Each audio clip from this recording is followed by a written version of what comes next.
So presently, we have enormous Mother's Home 1, 2, and 3. Definitely, I've never seen Medea in a gasp suit.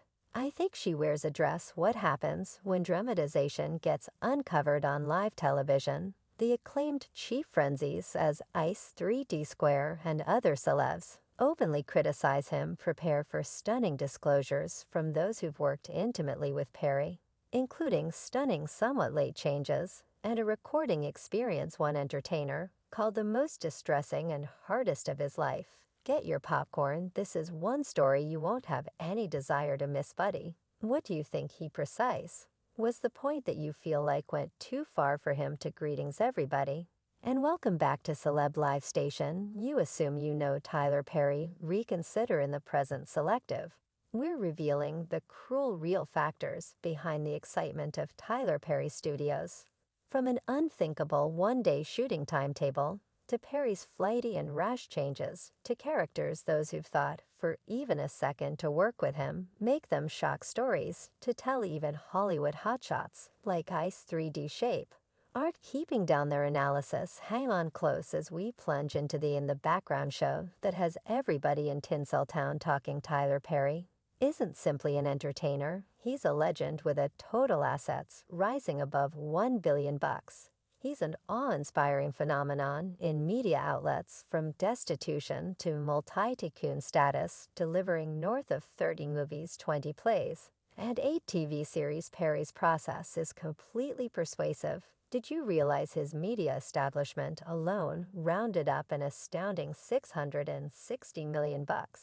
And Perry continues developing his domain, claiming a huge 330 section of land property known as Tyler Perry Studios, esteemed at $280 million, and having television projects and movies worth $320 million. He's obviously thinking ahead, yet stand by. Does he truly mistreat his representatives? Stay close, by the response could shock you for those satire and movement devotees who love the television series Backcountry. You could perceive a person playing Tyler Perry. And he is Winston Jerome, with its anime-styled road battling scenes, and a sprinkle of dark, double-dealing humor.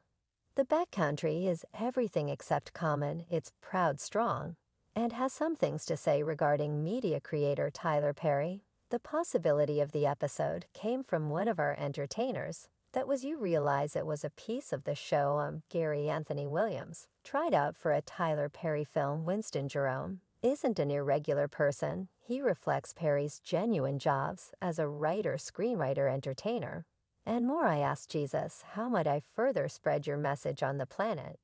And he said, dressing thus I put on a dress. Such, that's right, even dressing in drag, a diverting gesture in the series. Currently, we should discuss that questionable episode Pause, which broadcasted in June 2010. Here Winston Jerome is presented as the organizer behind a dramatic faction for having intercourse with men, and his genuine voice is uncovered as a worn-out dark American pronunciation. When outrage, it's an all-out farce of Tyler Perry.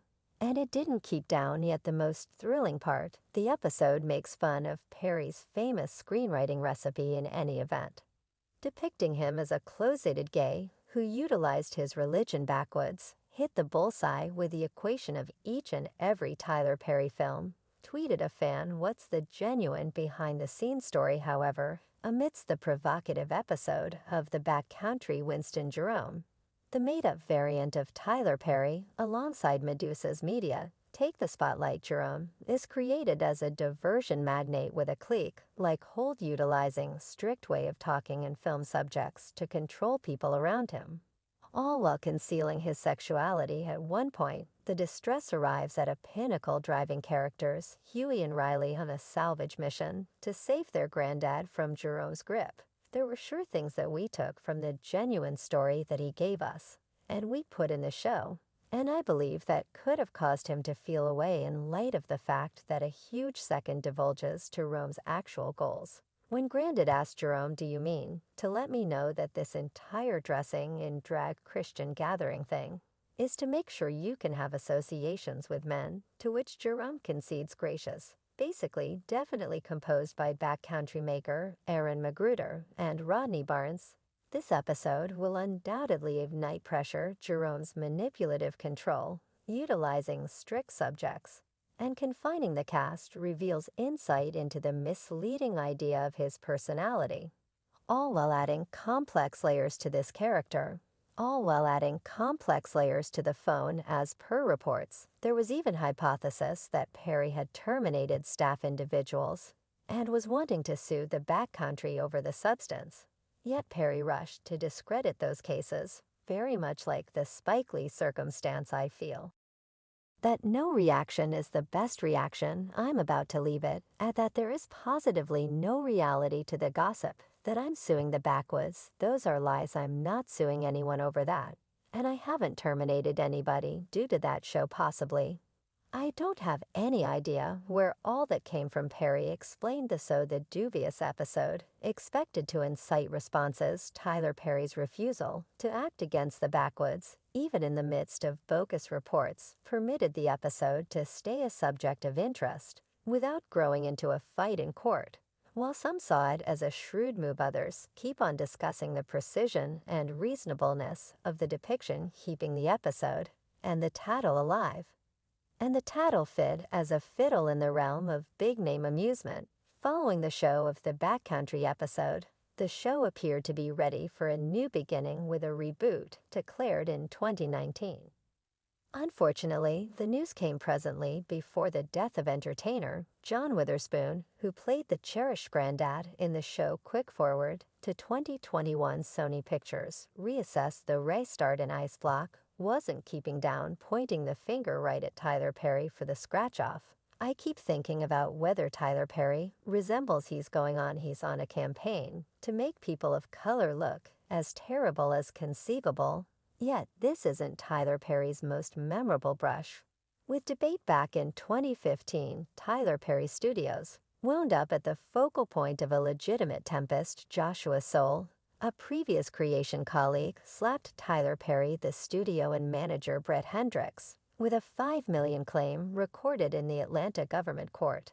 The claim blamed Perry for slander and affirmed that Soule had persevered through verbal and actual badgering. The subtleties of the 17-page protest are sufficient to cause anybody's hair to stand on end. Spirits boss Hendricks was purportedly given a free pass by Perry to expose Soule to a blast of unseemly way of behaving, from calling him child to spontaneous advances. Soule's workspace was a minefield. As per the objections, Soule was committed to work in a climate that was threatening to guise by prudence of spontaneous and unwanted advances, face remarks, genuine illusion, and other completely energized content.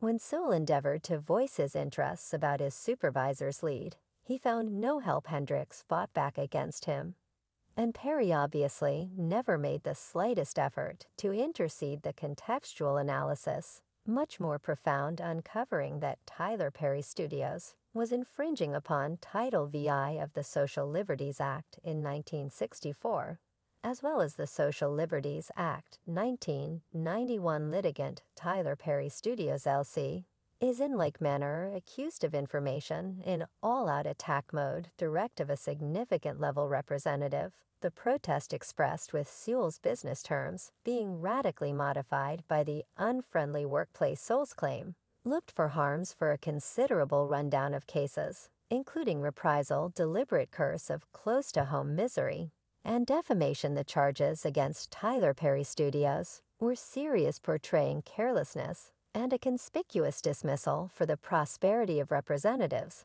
The claims result left a cover over Tyler Perry and his studios, leaving fans and insiders thinking about what different mysteries may be hiding in the shadows of superstar diversion. It's actual shrewd, and yet for me just symbolism, is inconvenience. Tyler Perry's discussions don't end there. Late allegations by entertainer Brandon J. have walked out on Perry's problematic therapy of his workers. While shooting at episode 4, Meet the Browns, an unexpected development, lofty position by Perry transformed what ought to have been a thrilling and open door into the most distressing and hardest experience of Brandon G's life.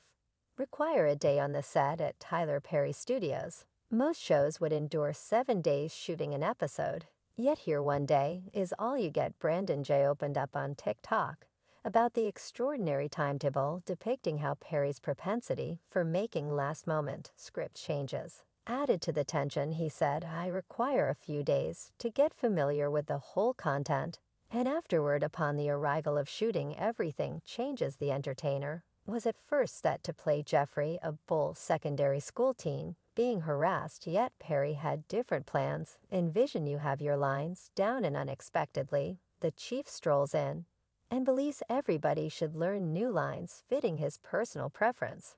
Or probably they'd be terminated. That is precisely exact thing Brandon J asserted occurred. Yet stand by there's more. Perry concluded that the person Jeffrey would be gay and have a keen interest in his secondary school menace. This extreme change wasn't what Brandon J tried out, for he even contacted his representative, who gave him the decision to turn down the job. At the end of the day, Brandon J chose not to miss the open door, regardless of his uneasiness with Perry's somewhat late choices. And in addition to the entertainers are seeing, netizens are very much aware of Perry's treatment of his representatives. One fan even contrasted him and Jordan Strip, tweeting, "Certainly Jordan Strip Tyler Perry would have us all in Africa dressing in drag or abusing our ladies." That is all in all an assertion mirroring a developing opinion among fans that Perry's administration style may be not exactly attractive. Yet what truly gets individuals talking, the backcountry episode depicting Perry, fans are persuaded it was pulled from broadcast since it hit excessively near. And dear one fan took to Twitter saying, "Tyler Perry go."